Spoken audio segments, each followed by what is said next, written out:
Hello friends, स्वागत है आपका यूनिक सीरीज प्लेटफॉर्म पे। साथियों मैं पूर्ण प्रकाश। हम लोग बात कर रहे थे इंट्रोडक्शन टू सॉलिड मैकेनिक्स और आपने देखा हमने कितने आसानी से हमने जो यूनिट 2 है वो कवर किया। लगभग यहाँ पे 16-17 लेक्चर गए हैं। उम्मीद करता हूँ आप सभी लेक्चर को देखे होंगे और प्रैक्टिस किए होंगे क्वेश्चन का। साथियों जो मैं क्वेश्चन बता रहा हूँ उसका आप जरूर प्रैक्टिस करिएगा एक बार, ताकि आप क्वेश्चन पे थोड़ा सा कमांड पा पाएँ और जल्द से जल्द क्वेश्चन को सॉल्व करने की कोशिश कर पाएँ, ठीक है। क्योंकि मैं चाहे इतना पढ़ा दूँ, मैं चाहे जितना वीडियो आप देख लोगे, जब तक आप प्रैक्टिस नहीं करोगे खासकर न्यूमेरिकल में, तब तक आपको जो एक्सपर्ट है, जो आप टाइम टेकिंग जो क्वेश्चन होते हैं उनको आप आसानी से सॉल्व नहीं कर पाओगे और आपको कॉन्फिडेंस भी नहीं आएगा। और जब आप सोच रहे हो कि सिर्फ मैं थ्योरी पढ़ के चला जाऊँगा, एग्जाम टाइम में कर डालूंगा, या फिर सिर्फ न्यूमेरिकल देख रहा हूँ एग्जाम टाइम में कर डालूंगा, तो साथियों आप जब वहाँ पे क्वेश्चन सॉल्व करेंगे तो आपको पता नहीं चलेगा कि यूनिट क्या रखनी है, तो फार्मूला क्या रखना है, प्लस और माइनस में कन्फ्यूज हो जाओगे।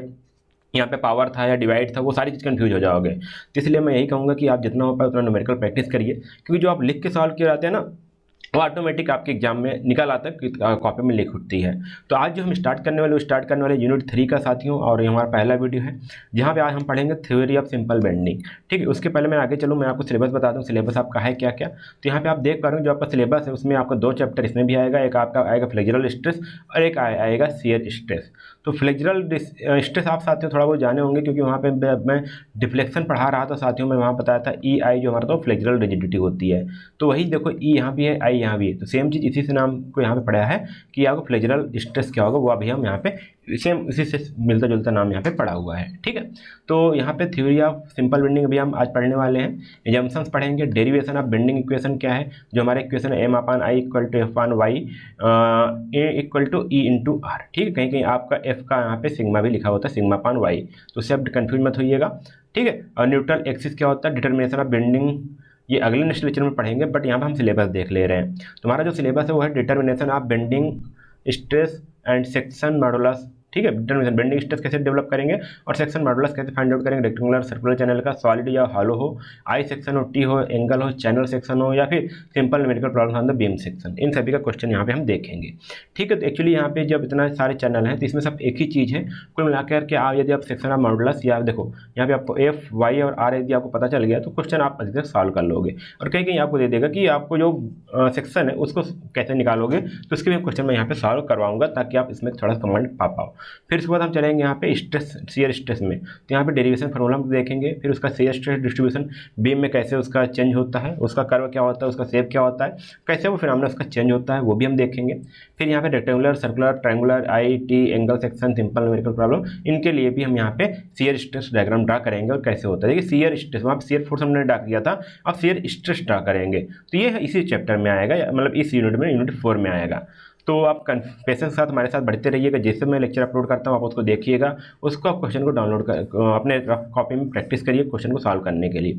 पीडीएफ आपको सिर्फ पढ़ने के लिए दिया जाएगा साथियों, क्योंकि आप पीडीएफ भले ही आप इसको प्रिंट करवाना चाहो, प्रिंट नहीं हो पाएगा, इसलिए मैं किया था कि आप इसको लिख करके प्रैक्टिस कर पाओ, ठीक है, और सारी चीज़ें आपको हो पाएँ। बहुत मैं पढ़ा दूँगा, बहुत पीडीएफ दे दूँगा, बहुत रीड थ्रू कर ले, क्वेश्चन सॉल्व नहीं करोगे तो आपको दिक्कत होगी। बाद में कहोगे सर मार्क्स नहीं आ रहे, ये नहीं हो रहा, वो नहीं हो रहा, क्योंकि आप मेहनत नहीं करना चाहते हो, सिंपली सी बात है। और जो आपका आईएसएम है या फिर स्टैंडर्ड मटेरियल है, बिल्कुल मजबूत, मतलब स्ट्रॉन्ग चैप्टर है, आपका बेस मजबूत करता है आपके आगे आने वाले सेमेस्टर के लिए, ठीक है। यदि आप इससे डर गए तो आगे आने वाले स्ट्रक्चरल एनालिसिस है, कंक्रीट स्ट्रक्चर डिजाइन है, फिर स्टील स्ट्रक्चर डिजाइन है, सभी में आप हार मान जाओगे। इसलिए साथियों इसको ध्यान से पढ़िएगा। चलिए स्टार्ट करते हैं। तो पहले हम बात करते हैं थ्योरी ऑफ सिंपल बेंडिंग क्या बोलती है। तो देखिएगा बीम आप जानते हो, यहाँ पे देख रहे हो फिगर दिख रहा होगा, यहाँ पे आपने लोड दिया, लोड पड़ रहा है, तो क्या हुआ, बीम क्या हो रहा है, बेंड हो जा रही है। बेंड क्यों हो रहा है, मतलब कि क्योंकि यहाँ पे सपोर्ट यहाँ पे इसका कुछ डिस्टेंस पे लग रहा है ना, तो क्या होगा डिस्टेंस इसको मिल रहा है, तो यहाँ पे इसलिए यहाँ पे बेंड हो रही है, ठीक है। सेम चीज़ मैंने वहाँ पे डिफ्लेक्शन और बेंडिंग, तो डिफ्लेक्शन क्या होता है, हल्का होता है, बेंड क्या होता है, आपको ज़्यादा देखने को मिलेगा, ठीक है। तो bending moment at section tend to bend और डिफ्लेक्ट द बीम, अब डिफ्लेक्शन भी पड़ा था वहाँ पे, ठीक है, तभी ये इक्वेशन वहाँ भी यूज आया था, जो भी मैं बता रहा हूँ ना, m/i equal to f/y e/r, तो वहीं भी यूज आया था। क्यों आया था, क्योंकि सेम चीज़ यही बात हो रही है। The internal stress resist it's bending, जब लोड पड़ता है या फिर जब बीम डिफ्लेक्ट होती है तो इसका इंटरनल जो स्ट्रेस है इसको बेंड होने से रोकता है, ठीक है। तो ये इस प्रोसेस को हम क्या बोल रहे हैं, the process bending stop when every cross section sets a full resistance to the bending moment, मतलब कि जिसका जो हर सेक्शन है, जो क्रॉस सेक्शन एवरी प्लेन जो है, अलग अलग जो स्ट्रेसेस अलग अलग जो यहाँ पे प्लेन्स है, वो जो फुल स्ट्रेस में आ जाते हैं अपना, तो ये बेंडिंग होना रजिस्ट करना फुल कैपेसिटी में आ जाते हैं, तो बेंड होना कम हो जाता है। देखो यहाँ पे आया, फिर ये हो गया। एक्चुअली ये क्या है कि ये रेजिस्टेंस अभी तक होता है जब तक कि इलास्टिक लिमिट में होती है, ठीक है, क्योंकि यहाँ पे हम मानते हैं मटेरियल हमारा क्या है, इलास्टिक है, मैं एग्जाम्पल आपको बताऊंगा। तो यहाँ पे जो लोड लग रहा है वो अप टू इलास्टिक लिमिट ही लग रहा है, उससे ज़्यादा नहीं लग रहा, क्योंकि उसके बाद वहाँ पे परमानेंट डिफॉर्मेशन हो जाएगा, फिर ये जो हमारा बीम है वो फिर अपने ओरिजिनल अवस्था में नहीं आएगा, तो वो केस हमारा फेलियर हो जाता है। तो ये वाला केस जो हमारा इलास्टिक लिमिट, जो हमारा मटेरियल है इलास्टिक लिमिट तक हम यहाँ पे लोड अप्लाई करते हैं। तो resistance offered by the internal stress to the bending is called bending stress. तो यहाँ पे इसके अंदर जो स्ट्रेस आ रही है ना, जो इसको रजिस्ट कर रही है बेंड होने से, उसको बोल रहे बेंडिंग स्ट्रेस, और इसी को हम बोलते हैं, जो हमारी थ्योरी है उसको बोलते हैं थ्योरी ऑफ सिंपल बेंडिंग। तो यहीं पे साथियों ये भी देखिएगा, यहाँ पे मैंने थोड़ा सा इसको अपने में बताया था, यहाँ पे डिफ्लेक्शन आपको, यहाँ पे देखो आपको बेंडिंग दिखाया था कैसे बेंड हो रही है, बट यहाँ पे आप इसका एनिमेशन भी देख सकते हो। तो इसमें आप क्या करना है, यहाँ पे कुछ एजम्पशंस हैं, पहले मैं चलूँ तो आप इसको समझ गए होंगे क्या डिफ्लेक्शन क्या होता है, मतलब बेंडिंग क्या होती है, ठीक है। तो बेंडिंग काटी हमारा जो यहाँ पे मैंने डिफ्लेक्शन पढ़ा था, वहाँ पे कितना डिफ्लेक्ट हो रहा है वो मैं ना यहाँ पे अब मुझे बेंडिंग देखनी है, ठीक है। तो यहाँ मूवमेंट भी आएगा, तो सारी चीज़ मैं यहाँ पे आगे चल के डिस्कस कर रहा हूँ। तो देखो पहले मैं चलता हूँ यहाँ पे एजम्पशन देखता हूँ। एजम्पशंस क्या होता है, एजम्पशन मतलब कुछ हमारी पूर्व अवधारणाएं होती हैं जो हम जानते हैं एक्चुअल में मीट नहीं कर पाएंगे, हम उसको मीट करते हुए कुछ सर्टेन कंडीशन लगा देते हैं ताकि हम इक्वेशन को ईजी बना पाएँ। तो यहाँ पे जो पहला हमारा एजम्पशन है, पहला ये बोला गया कि the material of the beam perfectly homogeneous. Homogeneous मतलब साथियों यहाँ पूरा बीम है ना, तो इसमें जो मटेरियल है थ्रू आउट द पूरा बीम सेक्शन एक ही मटेरियल यूज हुआ है, ऐसा नहीं कहीं पे स्टील है, कहीं पे आयरन है, कहीं पे कास्ट आयरन है, कहीं पे आपका रॉट आयरन है, ऐसा नहीं है। जो भी मटेरियल है वो सभी मटेरियल एक सेम टाइप का पूरे बीम में है।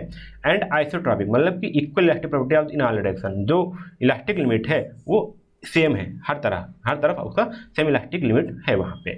The beam material stress with in its elastic limit and दस ओबेज हुक्स लॉ। मतलब जैसे मैंने बताया कि यहाँ पे मैं क्या कर रहा हूँ, यहाँ पे जो मैं लोड दे रहा हूँ वो up to the elastic limit दे रहा हूँ, उससे ज़्यादा मैं उस पर स्ट्रेस या लोड नहीं दे रहा हूँ, ठीक है। मतलब कि वहाँ बोल सकते हैं जो हमने लोड दिया या फिर जो हमारा स्ट्रेस आ रहा है वो हुक्स लॉ को ओबे करता है, ठीक। अब यहाँ बोला गया transverse section which were plane before bending remains plane after bending also. मतलब कि जो ट्रांसवर्स है, मतलब कि एक सेक्शन तो ये हो गया था, इसका सेक्शन में कुछ ऐसा बनाया जाएगा, ठीक है। तो यहाँ पे जो प्लेन्स हैं वो बोला जा रहा है कि जो which were plane before bending remains plane after bending also. क्योंकि जो भी प्लेन्स हैं वो ऐसा नहीं कि बेंडिंग बाद गायब हो गए, वो प्लेन तभी भी हैं, सभी प्लेन्स वहाँ भी हमारे मौजूद हैं, ये चीज़ बोला जा रहा है। आगे बोला कि each layer of the beam is free to expand and contract independently of the layer above और बिलो इट। मतलब कि जो भी लेयर्स हैं यहाँ पे बोला गया, ये अलग अलग यहाँ पे अलग अलग लेयर होंगी, जैसे मैंने यहाँ पे एक लेयर लिखा है, यहाँ पे लेयर होंगी, तो अलग अलग लेयर अपनी इंडिपेंडेंटली फ्री हैं कि अलग अलग वहाँ पे कंट्रैक्ट हो सकती हैं, एक्सपैंड हो सकती हैं, ठीक है। इंडिविजुअली लेयर अबव और बिलो इट। तो यहाँ पे जो एक्सिस के ऊपर नीचे जितने भी लेयर है वो फ्रीली वहाँ पे इंडिपेंडेंट है कि वो एक्सपैंड होना या कंट्रैक्ट हो सकती है। The value of E young models of the electricity is the same in tension and compression, ठीक है। तो यही बोला गया ना, जब हुक्स लॉ को ओबे करती है, और यहाँ बोला गया था ना कि वो इक्वल इलेक्ट्रिक लिमिट है, तो वही बोला गया यहाँ पे कि उसका जो यंग मॉडल्स ऑफ इलेक्ट्रिसिटी है वो पूरा टेंशन कंप्रेशन में दोनों सेम ही है, उसकी मॉडल्स ऑफ इलेक्ट्रिसिटी सेम है। यंग मॉडल्स बोले तो E and the beam is in equilibrium, ठीक है। देयर इज नो रिजल्टेंट पुल और push in the beam section.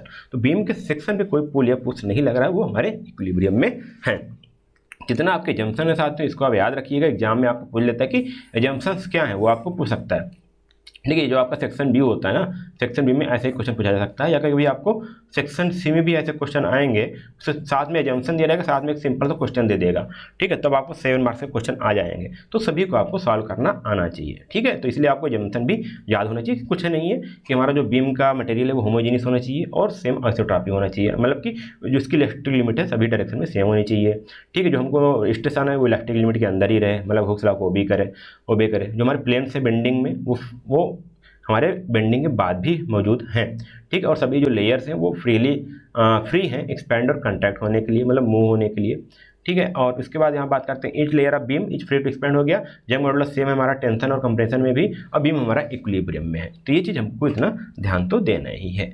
चलो आगे हम यहाँ पे इसके बाद चलते हैं डेरिवेशन की ओर। तो इस टॉपिक को आगे बढ़ाने से पहले साथियों मैं आपको थोड़ा सा रोकना चाहूँगा और आपको बताना चाहूँगा जो खास ऑफर चल रहा है हमारे यूनिक सीरीज प्लेटफॉर्म पर, वो मैं आपको बताना चाहूँगा साथियों। अभी आप यदि बंडल डील में जाकर के आप इनरोल करते हो तो वहाँ पे आपको 30% का ऑफ मिल जाएगा साथियों। कितने का? 30% अराउंड। जो अभी आपको इसमें भी आपको 5 सब्जेक्ट मिलेंगे, कितने? 5 कोर्सेज, मतलब 5 सब्जेक्ट मिलेंगे जो आपके 4th सेमेस्टर में, चाहे आप सिविल के हो चाहे मैकेनिकल के हो, जो आपके 4th सेमेस्टर में 5 सब्जेक्ट हैं वो आपको मिल जाएंगे साथियों, ठीक है। Elective subject plus core subject आपके 3 हैं, 2 आपके इलेक्टिव सब्जेक्ट हैं, पूरे आपके 5 सब्जेक्ट मिल जाएंगे। वो जाकर आप तुरंत इनरोल कर लीजिएगा साथियों। जो भी आपकी करंट प्राइस साथियों वो आपकी है 499, बट जैसे ही आप यहाँ पे ये कूपन कोड अप्लाई करते हो जो आपका एग्जाम 30 के नाम से है, वो तुरंत प्राइस घट के आप हो जाएगा 1000 अराउंड 60 की रुपीज़ हो जाएगा, यहाँ पर 30% ऑफ हो जाएगा साथियों। तो ये काफ़ी प्राइस कम है साथियों। यहाँ पे आपके टैक्स इंक्लूडेड हैं, आपको कोई एक्स्ट्रा चार्ज नहीं देना 1060 में। आप जाकर इनरोल कर लीजिएगा साथियों, और आप अपने एग्जाम को बेहतर बना सकते हो, क्योंकि यहाँ पे साथियों आपको मिलेंगे क्या क्या मिलेंगे।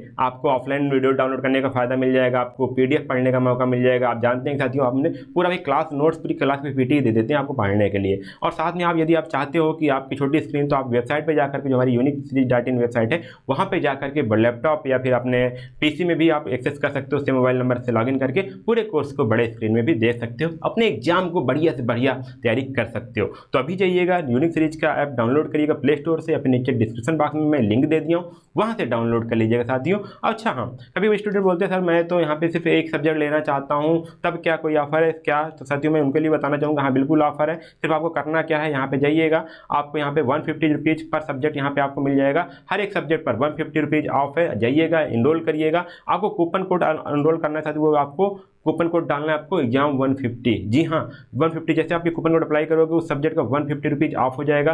जो भी करंट प्राइस आपका 499 होगा वो घट करके आपको हो जाएगा 349 हो जाएगा। उसके बाद आप जाके इनरोल कर लीजिएगा साथियों। और अच्छी बात यह है साथियों कि आप इस कूपन कोड को आप 3 बार अप्लाई कर सकते हो, मतलब कि 3 बार आप जाकर के इसका फ़ायदा उठा सकते हो। मतलब कि टोटल बोले तो आपको यहाँ पे 450 रुपीज़ का ऑफ हो सकता है। यदि आप चाहते हो कि आप इंडिविजुअल सब्जेक्ट लेना तो आप इस कूपन कोड को अप्लाई कर सकते हो। यदि आप चाहते हो कि मुझे सभी पैक लेना है, कॉम्बो पैक लेना है, तो आप इसका यूज कर सकते हो बंडल ऑफर का, जहाँ पे आपको 30% ऑफ मिलेगा। और सबसे इतना बेहतरीन लेक्चर पढ़ाया गया है, जैसे आपका इंजीनियरिंग में अगर बात करें, यहाँ पे मैन्युफैक्चरिंग प्रोसेस की बात करें, इंट्रोडक्शन टू सॉलिड मैकेनिक्स की बात करें, या फिर engineering mechanics and standard material की बात करें, सभी सब्जेक्ट बिल्कुल डिटेल में पढ़ाया गया है साथियों। आपका कोई भी क्वेश्चन छूटेगा नहीं पाएगा। यदि आपको विश्वास ना हो साथियों तो आप अपने सीनियर से पूछ लीजिएगा, जो भी इस प्लेटफॉर्म से पढ़े हैं वो जानते हैं साथियों कि यहाँ से पढ़ाए हुए कितने क्वेश्चन वो स्टूडेंट अटेम्प्ट कर आपके सीनियर अटेम्प्ट कर पाते हैं और कितना बढ़िया से एग्जाम दे के आते हैं। तो आप उनसे भी राय ले लीजिएगा। बाकी आप अभी जाइए तुरंत सिविल मंत्रा का ऐप डाउनलोड कर लीजिए और वहाँ पे जाकर के अपने कोर्सेज को इनरोल कर लीजिए जितना जल्द हो पाए। ठीक है, तो अब बस आज इतना ही था साथियों। अब चलते हैं अपने टॉपिक को कंटिन्यू करते हैं और पढ़ते हैं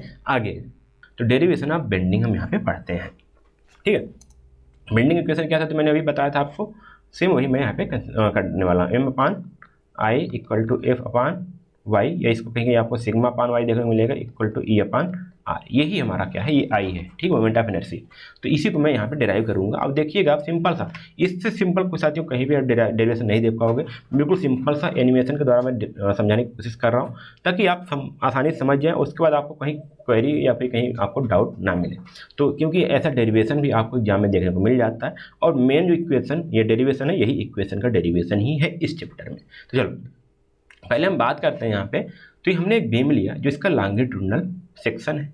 ठीक है, लॉन्गिट्यूडनल सेक्शन मतलब साथियों जो हमारा बीम है ये वाला सेक्शन। ठीक है, लॉन्गिट्यूडनल सेक्शन ये हुआ, और ये हमारा क्या होगा, क्रॉस सेक्शन हो जाएगा। तो इसका हमारा क्रॉस सेक्शन हो गया। मान लीजिए हमारा क्या है, इलिप्सॉइडल है। ठीक है, यहाँ पे हो सकता है आपका रेक्टेंगल हो, सर्कुलर, कुछ भी मान सकते हो। मैंने यहाँ पे एक थोड़ा सा इलिप्स मतलब मान लिया जो ओवल टाइप का हमारा सेक्शन है। तो यहाँ पे एक लेयर होगा, ये हमारा लॉन्गिट्यूडनल एक्सिस है। ठीक है, लॉन्गिट्यूडनल एक्सिस सेम यहाँ पे भी इसका लॉन्गिट्यूडनल एक्सिस यही होगा। अब यहाँ पे करते हैं, इसमें बेंड हुआ। जो बेंड हुआ तो हमने देखा कि ये जो सेक्शन था ना, टोटल हमारा बीम था, ये कुछ इस टाइप से बेंड हो गया, इस टाइप से बेंड हो गया। जो मेरी लॉन्गिट्यूडनल एक्सिस थी यहाँ पे देखो ये चीज़ हो गई। तो अगर हम किसी एक पोर्शन का हम एनालाइज करना चाहें, किसी भी एक पोर्शन का, मान लीजिए हमने इस सेक्शन से इस सेक्शन के बीच इतने हम इसको एनालिसिस करना चाहते हैं, तो आप देखोगे यहाँ पे एक आर्क बन रहा है। जब ये आर्क बन रहा है तो इसका कुछ ना कुछ रेडियस भी होगा। तो इसको मानते हैं कि इसका जो रेडियस है हमारा वो आर है। ठीक है, इसका रेडियस हमारा क्या है, आर है। हमने क्या किया, यहाँ से इसको मैच करा, यहाँ से एक परपेंडिकुलर ड्रा किया, यहाँ पे मीट कर रहा है, वहाँ से मैंने क्या किया, इसको यहाँ पे खींचा। तो यहाँ पे जब मैंने इसको मिलाया तो यहाँ पे हमको एक रेडियस आर मिला। ये भी हमारा रेडियस आर होगा, ये भी हमारा रेडियस आर होगा। अब इनके बीच का जो एंगल है, क्योंकि यहाँ से सेक्शन ले रहा हूँ, यहाँ पे लिया हूँ पोर्शन, तो इनका बीच के एंगल मैं मानता हूँ क्या है, अल्फा। ठीक है, क्या हमारा एंगल क्या हमारा, अल्फा है। ठीक है, ये चीज़ आपको समझ में आई है। अब थोड़ा सा देखो, तो मैं इसी बताया ना कि अब ये जो ऊपर लेयर होगी क्या होगी, ये कंप्रेशन में आएगी। देखो जब इस कोई भी बीम लो आप, ये मान ली बीम है, इसमें देखो लेयर समझ सकते हो, ये इसमें परफेक्ट एजम्पशन है। यहाँ पे फ्रीली देखो, यहाँ पे हर एक पेज, इस डायरेक्ट हर पेज क्या फ्रीली है, वो एक्सपेंड कर सकते हैं। जब इसको ऐसे प्रेस किया, लोड आया तो ऐसे बेंड हुआ। देखो ऊपर यहाँ पे देखोगे आप, क्या हुआ, कंप्रेस हुआ। नीचे आपको टेंसाइल देखने को मिलेगा। आप देखिएगा, आपको रियल में ऐसा कुछ करिएगा तो आपको रियल में फील होगा कि क्या चीज़ हो रहा है। तो ऊपर आपको क्या मिलेगा, कंप्रेशन देखने को मिलेगा, मतलब कि ये सारी चीज़ें क्या होंगी यहाँ पे इसके कंप्रेसिव स्ट्रेस देखने को मिलेगा, और नीचे आपको टेंसाइल स्ट्रेस देखने को मिलेगा। तो यहाँ पे आपको देखो ये क्या होगा, कंप्रेसिव आपको मिल रहा है, नीचे आपको मिलेगा टेंसाइल स्ट्रेस, जो इसको इस तरफ आपको एक्शन ऐड करते हुए माना जाएगा, या देख सकते हो। तो आप देखो, अगर मैं बात करूँ तो ये देखो, मान लो एक न्यूमेरिकल बात करता हूँ, ये हमारा क्या कंप्रेसिव स्ट्रेस माइनस में है और हमारा प्लस में है। तो माइनस से प्लस में आते हुए कहीं कहीं आपको जीरो मिलेगा। जैसे आप स्केल पढ़ो तो -2 -1 0 +1 +2 ना, तो यहाँ पे एक जीरो मिलेगा ना। तो मान लीजिए आपके एक कंप्रेसिव स्ट्रेस है, यहाँ पे एक टेंसाइल स्ट्रेस है, तो बीच में कहीं ना कहीं आपको जीरो स्ट्रेस भी देखने को मिलेगा। तो यहाँ पे जो जीरो स्ट्रेस देखने को मिलेगा वो आपको ये वाला जो लॉन्गिट्यूडिनल एक्सिस है ना, यहाँ पे आपको देखने को मिलेगा कि हमारा स्ट्रेस क्या है, जीरो है। तो हम उसको बोलते हैं न्यूट्रल एक्सिस। मतलब कि यहाँ पे ना तो ये वाला जो प्लेन है, ये जो लेयर है वो हमारा कैसा है, न्यूट्रल है। ठीक है, यहाँ पे ना तो कंप्रेसिव स्ट्रेस लग रहा है ना तुम्हारा टेंसाइल स्ट्रेस लग रहा है, इसलिए यहाँ पे इसको बोलते हैं न्यूट्रल एक्सिस। तो सेम चीज़ बोल सकता हूँ कहीं भी जहाँ पर हमारा ना तो कंप्रेसिव स्ट्रेस आ रहा हो ना हमारा टेंसाइल स्ट्रेस आ रहा हो, वहाँ पे हम उस एक्सिस को बोलते हैं न्यूट्रल एक्सिस या न्यूट्रल लेयर। ठीक है, तो ये जरूरी नहीं कि आपके मिड में हो, कहीं पे ऊपर हो सकता है, कहीं भी नीचे हो सकता है, बट ध्यान दीजिएगा जहाँ पे हमारा स्ट्रेस हमारा जीरो हो, ठीक है, हमारा जो स्ट्रेस का नेचर है वो ना तो कंप्रेसिव में हो ना तो टेंसाइल में हो, तो वो हमारा होता है न्यूट्रल एक्सिस। ठीक है, तो इस फिगर से आपने इतना चीज़ समझ लिया, मैं इसको आपको दिखा दिया। अब इसके आगे देखो क्या समझ में आता है। तो अब ये हमारा मानना ये हमारा जो एक्सिस है न्यूट्रल पे, मैंने यहाँ भी एक सेक्शन लिया, मैंने इसको माना P, इसको माना Q, और इसके कुछ डिस्टेंस पे इसको एनालाइज करने के लिए मैंने क्या किया, एक और माना, इसको माना R डैश, इसको माना R, इसको माना S। ठीक है, तो इसको मैं लिख लेता हूँ। यहाँ पे देखो मैंने माना PQ, और इसके कुछ डिस्टेंस पे इस न्यूट्रल एक्सिस से जो लॉन्गिट्यूडिनल एक्सिस से इससे कुछ डिस्टेंस मैंने एक और माना, एक और प्लेन ले लिया ताकि हम आसानी से इसको समझ पाएँ, लाइज कर पाएँ। तो हमने लिया एक प्लेन R और S, और इसकी डिस्टेंस जो है वो हमारी है Y। ठीक है, अब यहाँ पे नीचे आते हैं। अब यहाँ पे मैंने देखा बेंडिंग के बाद, तो बेंडिंग के बाद हमको कुछ ऐसा मिलेगा, हमने माना P, क्यों हमारा क्या हो गया, P डैश Q डैश हो गया। अब उसके बाद हमारा जो R S था वो हमारा क्या हो गया, R डैश S डैश, क्योंकि हमको यहाँ पे देखो कंप्रेसिव लग रहा है ना, यहाँ पे कंप्रेसिव लोड लग रहा है, तो कुछ ना कुछ कम हो गया, कुछ ना कुछ स्ट्रेस लग रहा है, तो कुछ ना कुछ स्ट्रेन भी आएगा, तो कुछ ना कुछ चेंजिंग तो होगी। तो यहाँ पे हमारा हो गया R डैश और S डैश।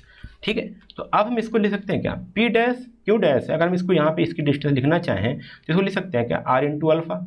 ठीक है, वही बात हो गई, P डैश Q डैश हमारा क्या हो जाएगा, R इंटू अल्फा हो गया, बिल्कुल जैसे मैंने पहले बताया था।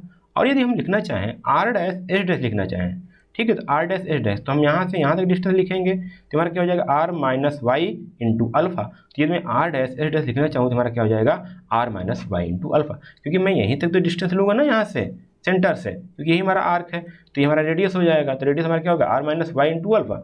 तो R डैश S डैश हमारा क्या होगा, R minus y into alpha हो गया। ठीक है, तो ये चीज़ आप थोड़ा समझिएगा। और एक चीज़ देखिए, अब हमारा स्ट्रेस जहाँ लगेगा वहाँ पे स्ट्रेन आएगा, तो यहाँ पे आपका स्ट्रेस लग रहा था, इसका मतलब है कि R डैश हमारा चेंज होगा। अब यहाँ पे देखो जो हमारा न्यूट्रल एक्सिस है, यहाँ पे ना तो कंप्रेसिव स्ट्रेस आ रहा है ना तो टेंसाइल स्ट्रेस आ रहा है, तो यहाँ पे आपका कोई स्ट्रेस नहीं लग रहा है। तो जब स्ट्रेस नहीं लग रहा है तो वहाँ पे कोई स्ट्रेन भी नहीं होगा, मतलब कि जो PQ यहाँ है कोई स्ट्रेन नहीं आ रहा, तो मतलब कि कोई स्ट्रेस नहीं लग रहा, तो स्ट्रेन मतलब इसमें इसके लेंथ में कोई चेंजेस तो नहीं आएगा, स्ट्रेस नहीं लग रहा, तो यहाँ पे PQ बराबर P डैश Q डैश हो जाएगा।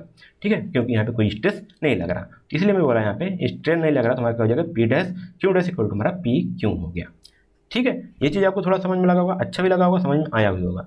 अब यहाँ पे जो हमारा RS है, इसमें यदि मैं पता करूँ इस RS में कितना स्ट्रेन आया, ठीक है, बेंडिंग के बाद कितना इसमें स्ट्रेन आया।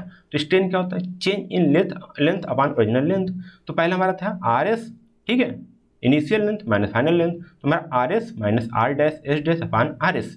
तो हमारा क्या हो गया, स्ट्रेन इन RS हो गया, जो हमने पहले से बात कर रखा था। ठीक है, change in length upon original length, तो चेंज इन लेंथ मैं कैसे निकालूंगा, ऐसे निकालूंगा। अच्छा, मैंने इसको R डैश माइनस क्यों किया, क्योंकि यहाँ पे कंप्रेसिव लग रहा है, तो इसकी डायरेक्शन मेरी क्या होगी, माइनस में होगी। ठीक है, क्या होगा, कम ही होगा, तो मैं RS minus R dash S dash रखा, अपॉन में RS रखा। ठीक है, चलो लेकिन अब यहाँ देखते हैं, अगर यहाँ पे देखें तो RS बराबर PQ है क्या, ठीक है, RS बराबर क्या है, PQ है, PQ बराबर P डैश Q डैश है।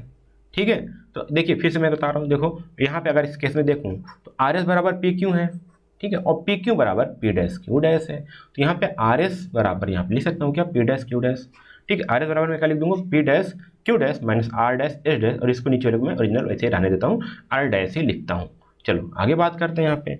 तो अब देखो यहाँ पे पी डैश क्यू डैश हमारा कितना हो गया, P dash Q dash R into alpha, और आर डैश एस डैश हमारा क्या हो गया, R minus y into alpha. तो यहाँ पे लिखा अपान आर एस हमारा क्या होगा, R into alpha. R S की बात करूँगा तो यही आएगा आपका आर इंटू अल्फा।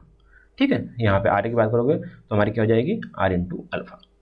ठीक, तो यहाँ भी आप लिखना चाहो तो ये लिख सकते हैं, यहाँ पे पी डैश के बराबर यहाँ पी क्यू लिख दो तब भी कोई दिक्कत नहीं है।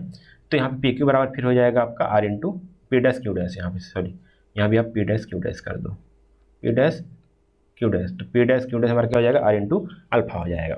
चलो अब इसको आप सॉल्व करोगे ना तो देखो हमारा क्या हो जाएगा, आर अल्फा हो जाएगा, माइनस हो जाएगा माइनस का R alpha, minus minus plus हो जाएगा y into alpha upon R alpha. ठीक है, तो यहाँ पे देखो इसकी कैंसिल आउट हो जाएगा, यहाँ से अल्फा कैंसिल हो जाएगा, बचेगा क्या, वाई अपान आर। तो हमारा जो स्ट्रेन आ रहा है ना, स्ट्रेन वो क्या आ रहा है हमारा, वाई अपान आर आ रहा है। ठीक है, हमारे लिखते हैं ई से, हमारा स्ट्रेन क्या आ गया, वाई अपान आर। तो ये चीज़ आपको क्लियर हुआ होगा कि हमने क्या लिखा चीज। ठीक, तो हमारा जो आर एस है, R S equal to now the stress in R S हमारा क्या है, इसमें जो स्ट्रेस है ना वो हमारा क्या है, सिग्मा आया, और यंग मॉडुलस हमारा ई हो। तो हम स्ट्रेन को क्या लिख सकते हैं, ध्यान दीजिएगा, सिग्मा पानी स्ट्रेस, स्ट्रेन इक्वल टू क्या होता है, स्ट्रेस। देखो फिर समझा देता हूँ, स्ट्रेस यंग मॉडुलस जानते हो आप। ठीक, जहाँ हम लिख सकते हो स्ट्रेस, फिर से स्ट्रेस प्रोपोर्शनल टू स्ट्रेन। ठीक है, स्ट्रेस प्रोपोर्शनल टू स्ट्रेन हमने बताया था। ठीक है, तो हमारा स्ट्रेस इक्वल टू क्या हो जाएगा, स्ट्रेस इक्वल टू हमारा यंग मॉडुलस आ जाएगा इंटू हमारा आ जाएगा स्ट्रेन। ठीक है, तो हमारा स्ट्रेन करेंगे तो स्ट्रेस अपान यंग मॉडुलस हो जाएगा। तो वही चीज़ मैं यहाँ पे लिखा हूँ, स्ट्रेन इक्वल टू हमारा क्या हो जाएगा, स्ट्रेस अपान यंग मॉडुलस। तो ये आप पहला चैप्टर जो मैंने बताया था वही वाला फॉर्मूला मैंने यहाँ पे लगाया हुआ है। ठीक है, तो बेसिक सच चीज़ मैंने यहाँ पे लगाया, इसको आपको याद होना चाहिए। अच्छा चलो, मैं स्ट्रेन लगा दिया, स्ट्रेन कितना है, सिग्मा अपान ई। तो अब चलो आगे बात करते हैं। जो हम यहाँ पे बात करेंगे तो यहाँ पे लिख सकते हैं ना कि y upon R equal to हमारा क्या हो जाएगा, सिग्मा अपान ई। देखो सेम चीज़, ठीक, क्योंकि यहाँ भी स्ट्रेन था ये भी स्ट्रेन था, और हमने आर एस में ही निकाला था, तो आर एस में यहाँ पे हमने स्ट्रेन निकाला, आर एस में हमने यहाँ भी स्ट्रेन निकाला, तो हमारा सेम चीज़ आ रहा है। तो y upon R equal to हम कर सकते हैं सिग्मा अपान ई। सिंपल सा अगर आप लिखना चाहें तो यहाँ पे इसको लिख सकते हो, sigma upon y equal to E upon R. तो ये आपका इक्वेशन बन गया, इसको आप इक्वेशन मान लो। ठीक है, ये फर्दर आपका आधा आपने सॉल्व कर लिया क्वेश्चन को। चलो आगे चलते हैं अब यहाँ पे। ठीक है, अब यहाँ पे देखो हमने अभी तक क्या फाइंड आउट किया, sigma upon y equal to E upon R. ठीक है, अब यहाँ पे इसको लिख सकते हैं sigma equal to E upon R into Y.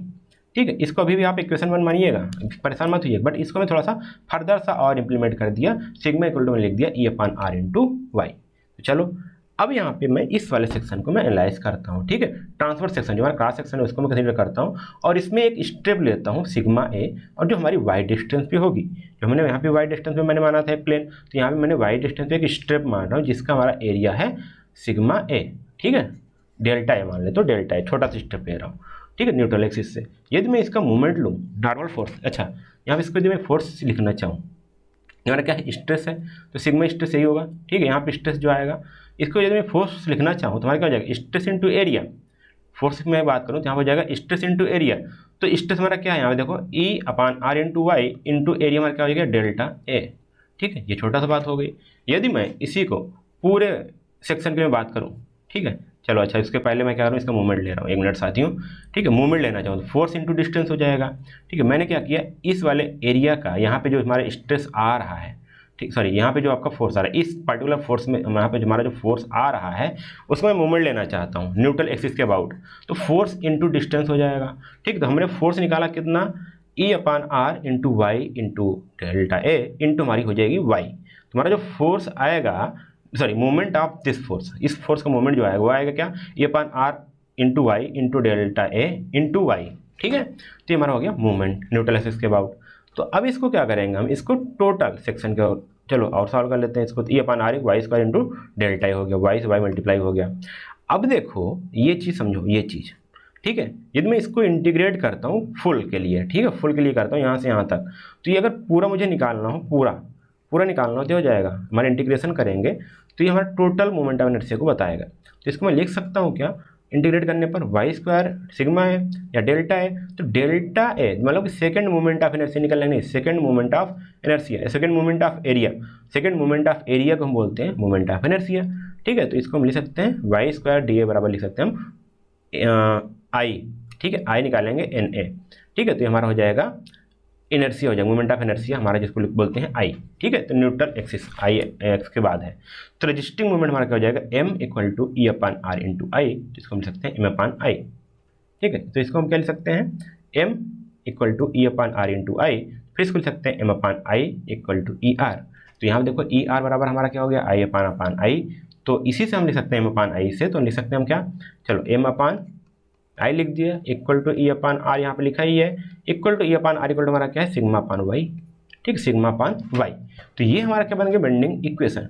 तो यही को हम बोलते हैं, हम क्या बोलते हैं, बेंडिंग इक्वेशन। कहीं कहीं पे जो आपका स्ट्रेस है, ये स्ट्रेस है, इसे कहीं कहीं आपको एफ देखने को मिल जाएगा, वो भी स्मॉल एफ, क्योंकि कैपिटल एफ लिख दिया जाएगा तो हमारा फोर्स हो जाएगा, तो यहाँ आपको स्मॉल एफ देखने को मिलेगा, जो भी आपके सिलेबस में दिया गया यहाँ पे एफ दिया गया है। तो इसलिए आपको वहाँ समझना है कि वो हमारा क्या है, एफ का हमारा स्ट्रेस है, ठीक है, हमारा क्या है, वो स्ट्रेस है।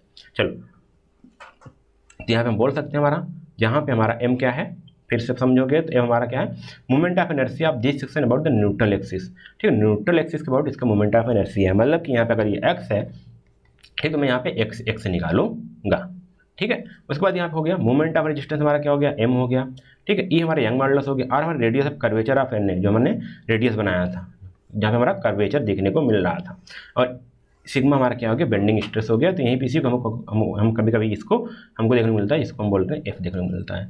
और मैं बता सकता हूँ कहीं पे कोई दिक्कत नहीं, इतना ही है। आगे चलते हैं, थोड़ा सा और समझते हैं, ठीक। तो आगे हम बात करते हैं यहाँ पे distribution of the bending stress across the section. तो सेम चीज़ जैसे मैंने अभी यहाँ बताया था, आपको फिगर बनाया था ना, मैंने आपको डायरी में बताया था कि जगह आपको ऊपर कंप्रेसिव फोर्स लगेगा, नीचे आपको टेंशन देखने को मिलेगा। तो मान लीजिए यहाँ पे न्यूट्रल एक्सिस है, तो यहाँ पे आपको 0 मिलेगा, और आउटर मोस्ट पे, मतलब कि अपर मोस्ट पे आपको मैक्सिमम आपको कंप्रेसिव स्ट्रेस देखने को मिलेगा, और आपको डाउन साइड में आपको मैक्सिमम टेंसाइल स्ट्रेस देखने को मिलेगा, जैसे मैंने यहाँ पे आपको बताया था। तो जब आप इसको मूव करते हो, बीच में एक ऐसा लेयर होता है जहाँ पे आपका कोई नहीं है, लेकिन ऊपर आपको यहाँ पे क्या मिलेगा, कंप्रेसिव मिलेगा, नीचे आपको टेंसाइल मिलेगा। तो ये चीज़ आपको देखना, ठीक है। तो ये आपका सिग्मा टी टेंसाइल हो गया, यहाँ पे आपका सिग्मा सी कंप्रेसिव स्ट्रेस हो गया। तो कुछ इस प्रकार आपका क्या होता है, यहाँ पे डिस्ट्रीब्यूशन होता है बेंडिंग स्ट्रेस का अक्रॉस द सेक्शन। ओके, तो इस टॉपिक को आगे बढ़ाने से पहले साथ मैं आपको थोड़ा सा रोकना चाहूँगा और आपको बताना चाहूँगा जो खास ऑफर चल रहा है हमारे यूनिक सीरीज प्लेटफॉर्म पर, वो मैं आपको बताना चाहूँगा साथियों। अभी आप यदि बंडल डील में जाकर के आप इनरोल करते हो तो वहाँ पे आपको 30% का ऑफ मिल जाएगा साथियों। कितने का, 30% अराउंड। जो अभी आपको इसमें भी आपको 5 सब्जेक्ट मिलेंगे, कितने, 5 कोर्सेज, मतलब 5 सब्जेक्ट मिलेंगे जो आपके 4th सेमेस्टर में, चाहे आप सिविल के हो चाहे मैकेनिकल के हो, जो आपके 4th सेमेस्टर में 5 सब्जेक्ट हैं वो आपको मिल जाएंगे साथियों, ठीक है। Elective subject plus core subject, core subject आपके 3 हैं, 2 आपके इलेक्टिव सब्जेक्ट हैं, पूरे आपके 5 सब्जेक्ट मिल जाएंगे। वो जाकर आप तुरंत इनरोल कर लीजिएगा साथियों। जो भी आपकी करंट प्राइस साथियों वो आपकी है 499, बट जैसे ही आप यहाँ पे ये कूपन कोड अप्लाई करते हो जो आपका एग्जाम 30 के नाम से है, वो तुरंत प्राइस घट के आपको हो जाएगा 1000 अराउंड 60 के रुपीज़ हो जाएगा, यहाँ पर 30% ऑफ हो जाएगा साथियों। तो ये काफ़ी प्राइस कम है साथियों। यहाँ पे आपके टैक्स इंक्लूडेड हैं, आपको कोई एक्स्ट्रा चार्ज नहीं देना। 1060 में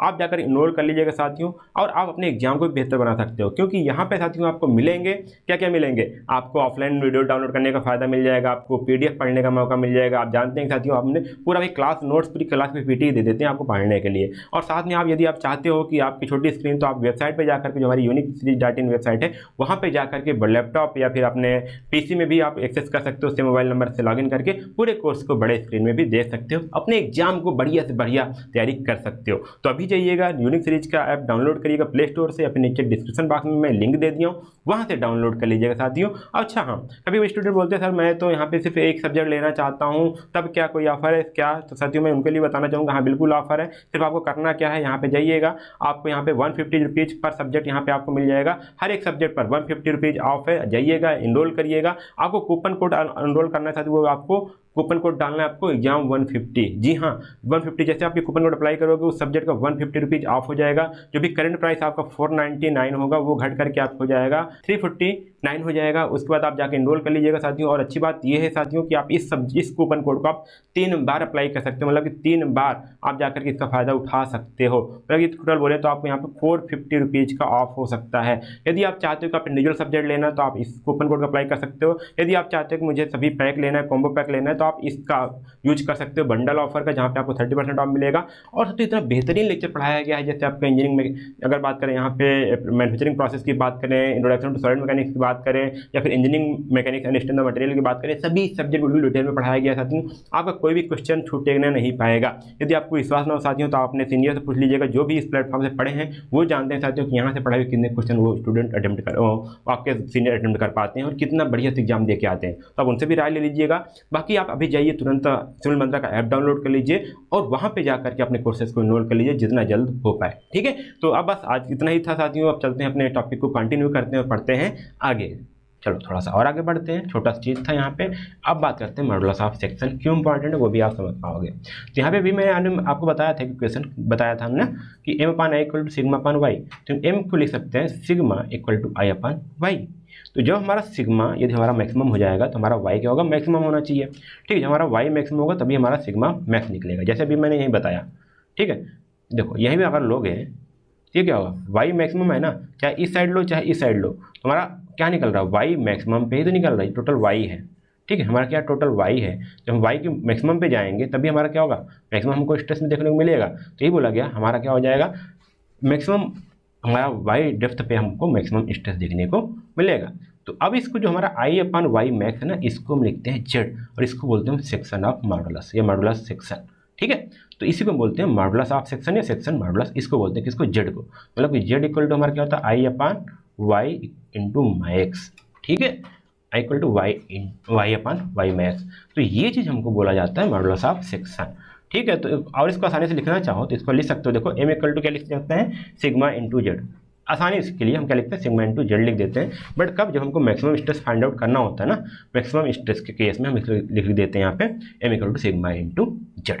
जब सिग्मा इंटू जेड लिख दिया तो इसको हम लिख सकते हैं क्या, सिग्मा इक्वल टू भी लिख सकते हैं हम क्या, M by Z. Sigma equal to M by Z लिख सकते हैं। अब इससे लिखने क्या हुआ, तो अब देखो ये हमारे जेड की वैल्यू ज़्यादा है। ठीक है, और जेड की वैल्यू ज़्यादा है तो स्ट्रेस हमारा क्या हो जाएगा, कम आएगा। जब स्ट्रेस कम आएगा इसका मतलब है कि हमारी जो बीम है वो कैसी है, स्ट्रॉन्ग है, क्योंकि वहाँ पे स्ट्रेस हमारा कम आ रहा है।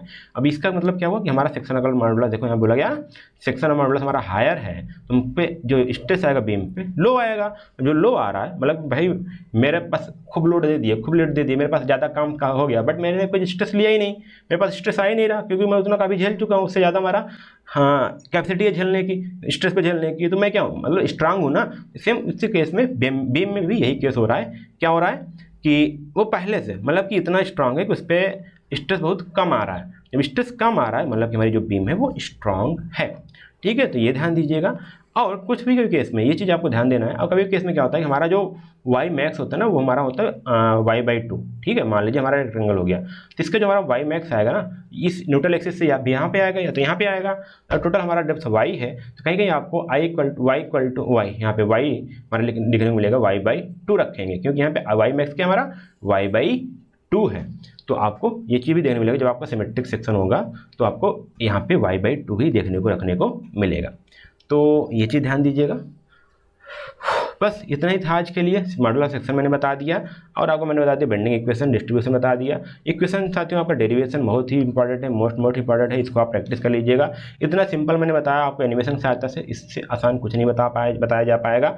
और आप चाहे तो काफ़ी इंटीग्रेशन, काफ़ी टफ लैंग्वेज जितना चाहे उतना समझ पाओगे, बट इससे आसान नहीं हो पाएगा। बुक खोलोगे कई बार इंटीग्रेट किया गया है, कई बार ये रिप्लेस किया, कई बार वो रिप्लेस किया गया, इतना सिंपल लैंग्वेज में आपको नहीं बताया गया, जबकि आपको सिर्फ इसको प्रूव ही करना है। तो एक बार इसको पढ़िएगा, इसको समझिएगा।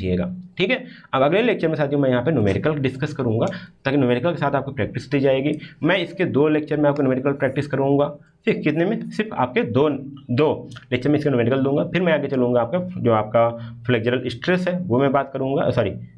इसके बाद यहाँ पे आपका इक्वेशन कौन सा था मैं बता दूँ, यहाँ शियर स्ट्रेस का। ठीक है, शियर स्ट्रेस को मैं यहाँ पे सॉल्व करूँगा आगे चल के।